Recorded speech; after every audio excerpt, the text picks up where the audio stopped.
kunesha isi bishoboka nta kindi bisaba ni ukwizera Yesu Kristo. Iyo wizeye Yesu Kristo akaba muri wowe, ibyo ukora byose biba ari iby'umucyo.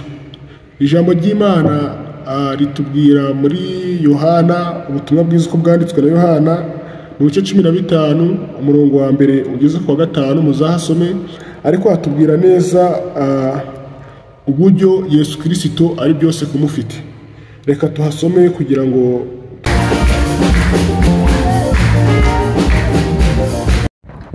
Haleluya, haleluya bakunze umusaraba. Iyi ni Kizwa TV, igitondo nk'iki cy'umugisha turabaramukije mu izina rya Yesu. Amahoro y'Imana abe muri mwe. Tubashimira Imana kumuduha akanya kugira ngo tuganire, tugiye kuganira ku ijambo ryiza ry'Imana rifite intego ivuga ngo gukiranukira Imana no kwera imbuto zikwiye abihanye duheshwa no kwizera umwana wa Yesu Kristo. Ndabifuriza kugira ngo iri jambo ry'Imana ribafashe kandi ribahindure rwose mu by'ukuri byose. Mbere ya byose reka dusenga Imana tuze kugaruka tuganira ku ijambo ry'Imana. Imana dushize ku mutima. Murakoze Data twese mwiza, uri Imana ikomeye kandi ikiranuka. Igitondo cyiza nk'iki cy'umugisha duhaye turakigushimiye. Reka amahoro yawe yurukire kuba muri twe. Ijambo ry'Imana tugiye kuganira rihindure umutima yacu, kandi Data mwiza ritubere inkomezi izatugeza mu bwami bwawe. Mu izina rya Yesu Kristo tubisabye twizera. Urakoze, amen. Nk'uko twabivuze rero, njye mugiye kubana nitwa Mariseli.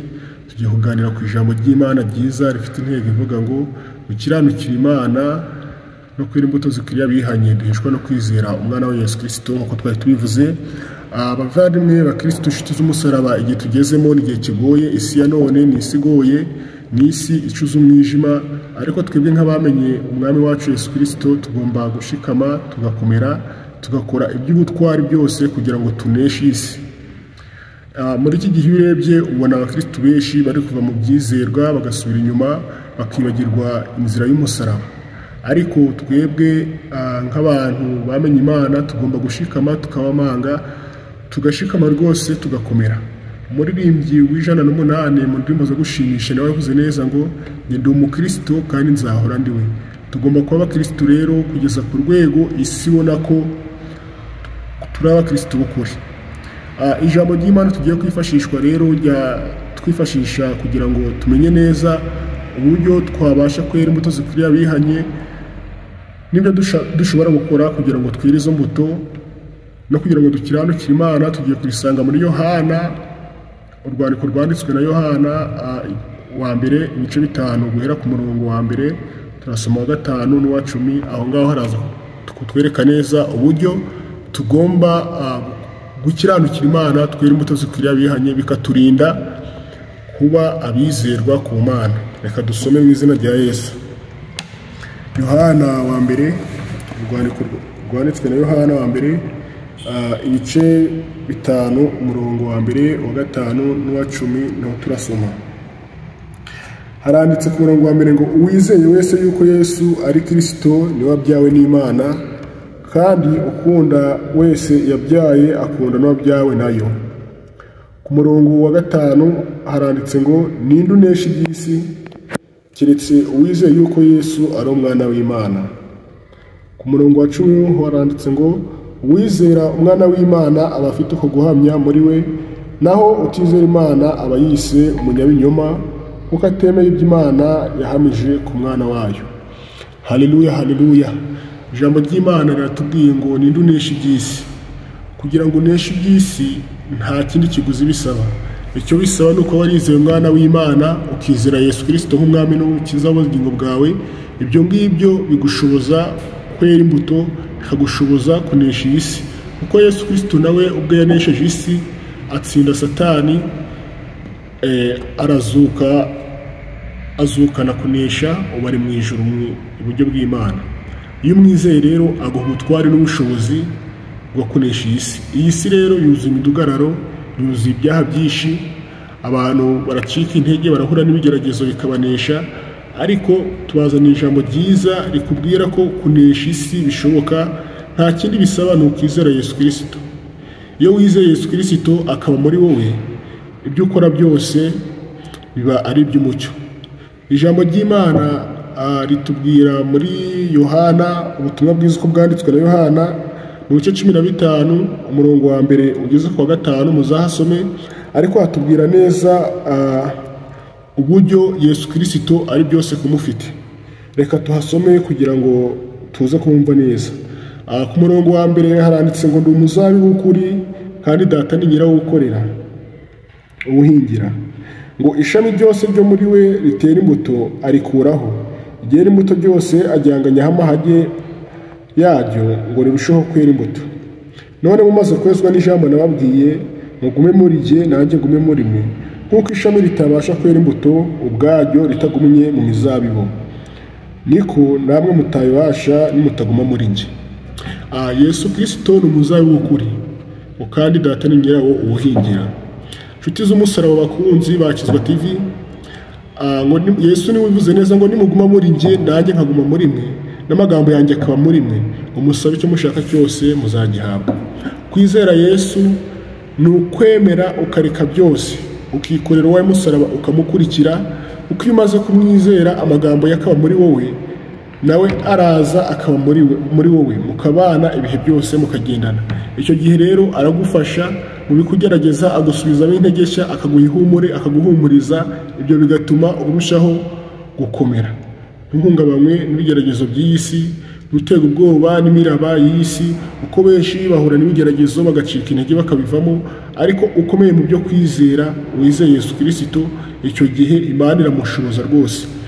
Tugomba kuba abakirisitu rero tukaba bizerwa, tugakiranukira Imana aho turi hose, nk'uko umuririmbyi wa 388 bivuga neza ngo ugomba gukiranukira Imana kugeza ku kigero abantu bose abo mubana, community ubamo, sosiyete bose bazamenya ko ukiranukira Imana, bakareka ubugome bakitaba Yesu. Icyo mbasaba ni ukugira ngo aho uri hose mu isi y'ibyaha ugomba kwiyoma, ariko wowe ukiranuka, ukera imbuto zikwiriye abihanye, ukarushaho kugwiza imbaraga z'umwuka wera kugira ngo ubashe kunesha ibikugerageza. Gukiranukira Imana kugera ku kigero abantu bose, inshuti zawe, abavandimwe, abo muhura bazabona ko agakiza kari muri wowe.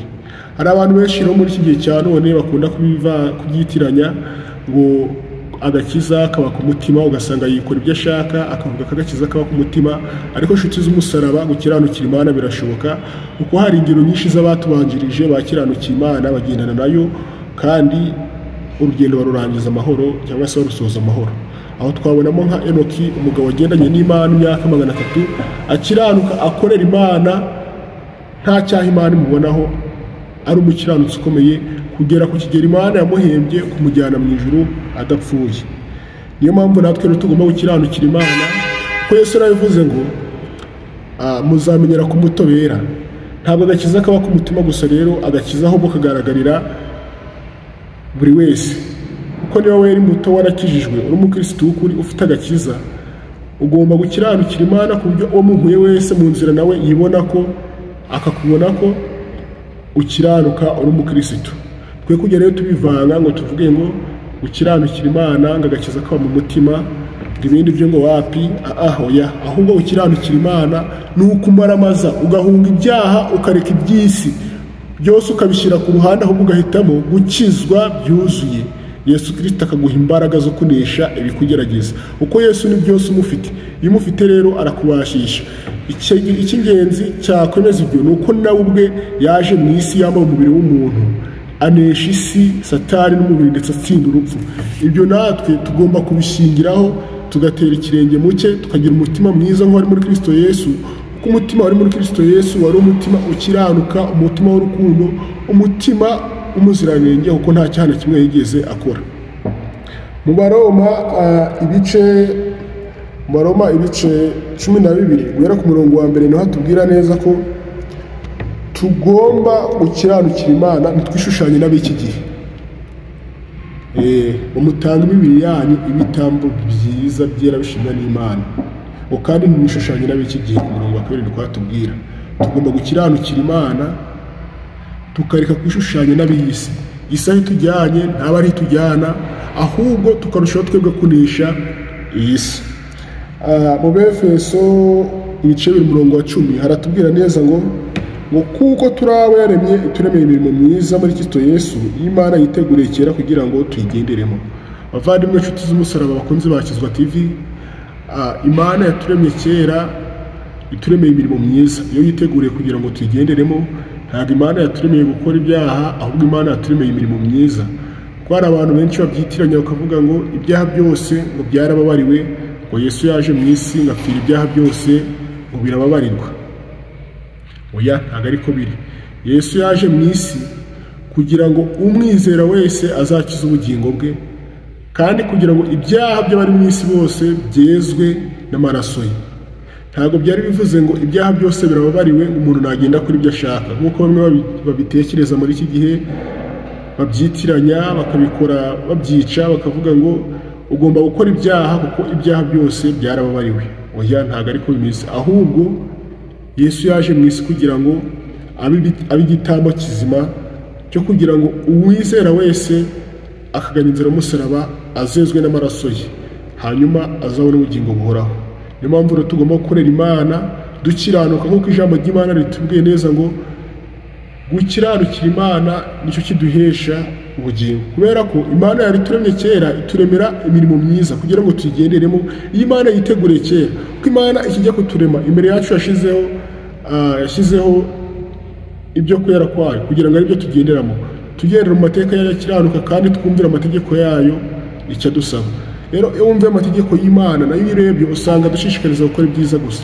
Niyo mpamvu natwe rero tugomba gukiranukira Imana kugera ku kigero isi nayo ubwayo tubona ikatubonamo abakiranutsi, tukamera nk'abatubanjirije, tukamera nk'intumwa.